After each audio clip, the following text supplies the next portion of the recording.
BJP গভর্নমেন্টের আমলে মোদি সরকার কাশ্মীরকে আর একটা ধামাকাদার গিফট দিতে চলেছে, যার নাম হচ্ছে জোজিলা টানেল।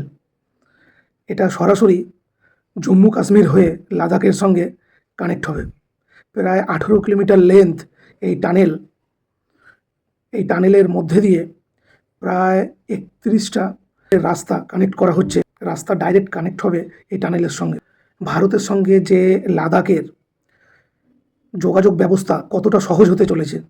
বছরে 4 মাস এই লাদাখের সঙ্গে কানেকশন কাট হয়ে থাকে বরফের কারণে।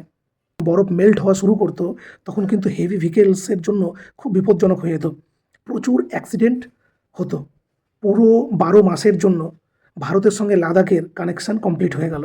এখানে ট্রেডের ফায়দা, ট্যুরিজমের ফায়দা এবং মিলিটারি আর্মিদের